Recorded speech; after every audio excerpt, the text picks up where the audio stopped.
देखो, अगर हम बात करें फॉरेन ट्रेड की, तो India was an important trading nation since ancient है। देखो, जब तक ब्रिटिशर्स नहीं आए थे तब भी हम बहुत ही ज्यादा इंपोर्ट एक्सपोर्ट करते थे। ये चीज हमने एग्रीकल्चर में भी पढ़ी कि इंडिया जो है काफी ज्यादा इंपोर्ट एंड एक्सपोर्ट करता था। कौन कौन सी चीजों का इंपोर्ट एक्सपोर्ट करता था? Cotton. Cotton, sugar, spices. Spices, बाईस। बटर। ठीक है, जो जीटी करनाल रोड है। India was an important trading nation since ancient. पर जब ब्रिटिशर्स आए ना तो उन्होंने रिस्ट्रिक्टेड ट्रेड पॉलिसी लगा दी, दैट इज टैरिफ्स। टैरिफ्स का मतलब क्या होता है? Taxes on import and export, which adversely affected the foreign trade. अब ब्रिटिशर्स ने क्या करा कि इंडिया को कन्वर्ट कर दिया into an exporter of raw silk, raw cotton, raw wool, raw sugar, raw Indigo. ठीक है, बेसिकली हमें बना दिया एक्सपोर्टर ऑफ रॉ मटेरियल। कि भैया क्या होगा, इंडिया से तो सारा का सारा रॉ मटेरियल एक्सपोर्ट होगा। ठीक है, और हमें बना दिया importer of finished cotton, finished silk, capital goods. तो इंपोर्टर ऑफ फिनिश्ड गुड, जो कि अच्छी बात नहीं है, क्योंकि रॉ मटेरियल एक्सपोर्ट करके पैसे कम मिलते हैं और इन्हें खरीदने में पैसे ज्यादा देने पड़ते हैं। Britain maintain monopoly over India export. तो जो इंडिया का एक्सपोर्ट एंड इंपोर्ट होता था वो मेनली सारा ब्रिटेन के साथ होता, क्योंकि ब्रिटिश सरकार थी, उनके हाथ में था, जैसा वो कहेंगे वैसा ही होगा। Half of India foreign trade was with Britain and the rest was with China, Ceylon यानी श्रीलंका, पर्शिया यानी ईरान। और सबसे बड़ा बेड़ा गर्क तो तब हुआ जब स्विस कनाल ओपन। ठीक है, स्विस कनाल जब ओपन हुई तो क्या हुआ? देख, पहले ना ब्रिटिशर्स इंडिया से सामान लेना इतना अवॉइड कर लेते थे। क्यों? क्योंकि उन्हें केप ऑफ गुड होप वाले रास्ते से आना पड़ता था, और जब वो उस रास्ते से आते थे, ये वाले रास्ते से, तो बहुत ही ज्यादा ईंधन लगता था, फ्यूल लगता था। तो उन्होंने कहा यार ये रास्ता तो बहुत लंबा है, अगर यहाँ से फ्री भी मिले तो ट्रांसपोर्टेशन की कॉस्ट इतनी।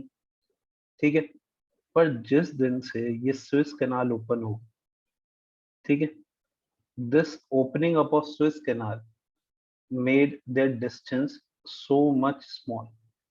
ठीक है, बार 19,800 किलोमीटर से 11,600 kilometre, minus 8,200 kilometre. So it made India cheaper destination, और इन्होंने भर के इंडिया से सामान जो है उठा के ये ले गए Britain. India generated export surplus. Export surplus क्या होता है? Export surplus means when exports are more than imports. तो पैसा आता है बाहर से, but it was at the huge cost to economy. क्यों? क्योंकि यहाँ से जो एक्सपोर्ट हो रहा था वो एसेंशियल कमोडिटीज हो रहा था, लाइक फूड गेन। तो यहाँ पे शॉर्टेज हो रही थी, और export surplus didn't result in flow of gold and silver. ऐसा नहीं हुआ कि हमें एक्सपोर्ट एंड क्या कहते हैं सरप्लस आ रहा है तो बाहर से बहुत ज्यादा पैसा आ रहा है। ना जी ना, कोई पैसा नहीं आ रहा हमारे को बाहर से। क्या हो रहा है उल्टा? जो भी पैसा आ रहा है वो तो ब्रिटिशर्स खा जा रहे हैं, और वो पैसा कहाँ लगा रहे हैं? उन्हीं के आर्मी के खर्चों पे, वो आर्मी जो हमें ही तंग कर रही है। तो हमें कोई फायदा नहीं। और दूसरी बात, हम रॉ मटेरियल बेच रहे हैं। ठीक है, एक एग्जांपल लेता हूँ। अगर मान लो एक चीज का रॉ मटेरियल 20 रुपए का है, तो उसका फिनिश गुड 200 रुपए का होगा, और हम फिनिश गुड इंपोर्ट कर रहे हैं और रॉ मटेरियल एक्सपोर्ट कर रहे हैं, और फिर भी एक्सपोर्ट सरप्लस आ रहा है। मतलब सोचो हम कितना ज्यादा रॉ मटेरियल जो है उसे एक्सपोर्ट करते हैं। तो हमारे देश में तो चीजें बचेंगी नहीं ना, हमारे देश को तो खोखला कर दिया इन्होंने। तो ये दिक्कत है। So this was the state of foreign trade at the eve of independence.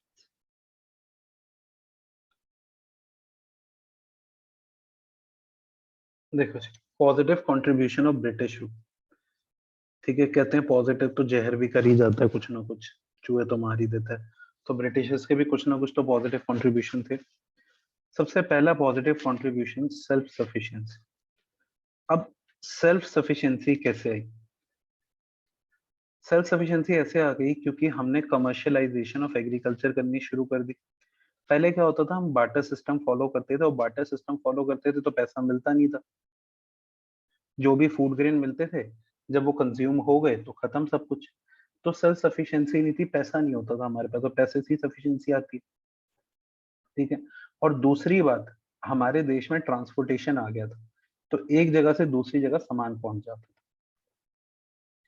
Better means of transportation, Britishers के आने की वजह से हमारे यहाँ पे रोडवेज एंड रेलवेज बनी। ठीक है।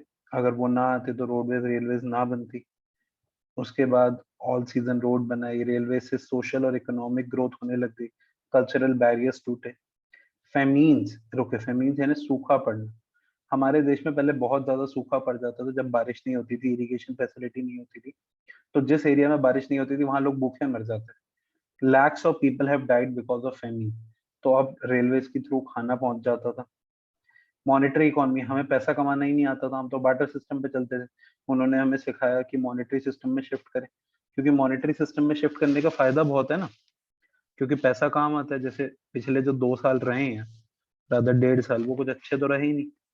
तो लोगों का जो सब्सिस्टेंस हो रहा है, और जो लोग अभी भी थोड़ी ढंग की लाइफ जी ले रहे हैं, वो because of their old savings है, क्योंकि money can be saved. Effective administration, देखो हमारे बस की नहीं थी इतना बड़ा देश एडमिनिस्ट्रेट करना, कंट्रोल करना, जो ब्रिटिश गवर्नमेंट ने बहुत आराम से कर लिया। हम उन्हीं के पद चिन्हों पर चल रहे हैं। वही डिवाइड एंड रूल हम भी यूज करते हैं, हमारे नेता भी, और वही हिंदू मुस्लिम लड़ा के देश को चला लेते हैं। तो ये चीजें ब्रिटिशर्स ने हमें सिखाई। ठीक है। 190 साल का कंट्रोल था, अभी तो हमें 75 साल भी नहीं हुए आजाद हुए। तो अभी तो हम कहीं ना कहीं उनसे सिखाई हुई चीजों पे चल रहे हैं। अच्छा, अब उन्होंने जो इंफ्रास्ट्रक्चर बनाया, उसका नेगेटिव इम्पैक्ट भी आया, that is self sufficiency of village economy.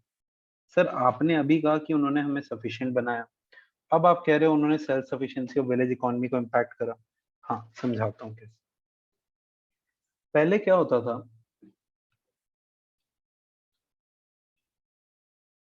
ये है विलेज 1, ये है विलेज 2।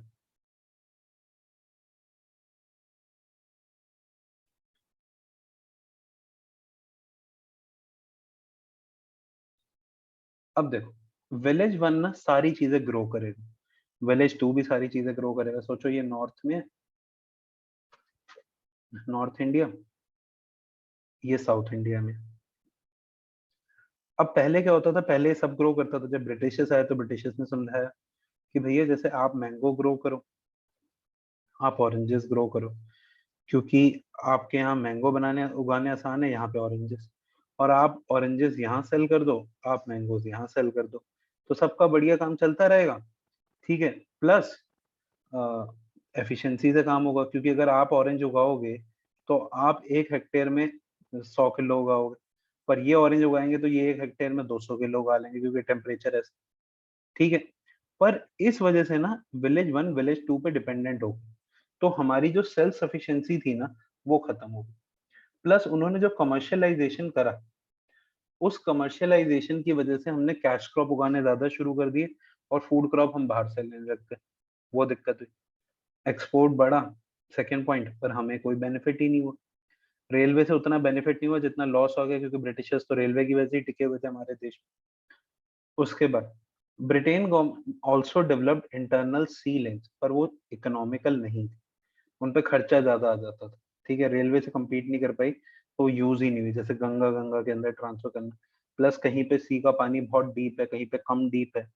ठीक है। टाइड्स ऊपर नीचे हैं, तो वो चला नहीं। इलेक्ट्रिक टेलीग्राफ सिस्टम भी बनाया उन्होंने, पर वो बहुत कॉस्टली था। ठीक है। तो वो भी चला नहीं। So these were the positive and sir negative एक बार इम्पैक्ट। नेगेटिव का सेकंड लास्ट पॉइंट समझा दो दोबारा। इट ये British government also developed internal sea lanes. Yes sir. उन्होंने ना सी लेन्स को भी यूज करना शुरू करा, जैसे गंगा, यमुना, नर्मदा, तापी, क्या कहते हैं, गोदावरी, कृष्णा, कावेरी, इनसे ट्रैवल करना भी शुरू करा है, क्योंकि उस टाइम पे शिप्स पे ही ज्यादा रिलाय करते थे, वो उन्हें आती थी। पर वो चल नहीं पाया, वो इतना इकोनॉमिकल नहीं था। ठीक है। उसमें खर्चा ज्यादा हो रहा था, और कंडीशंस जो थी उसके लिए प्रेवलेंट नहीं थी। तो जो उन्होंने वो इंफ्रास्ट्रक्चर बनाया भी तो वो काम नहीं आया, उससे बेटर रेलवे थी। Okay, sir.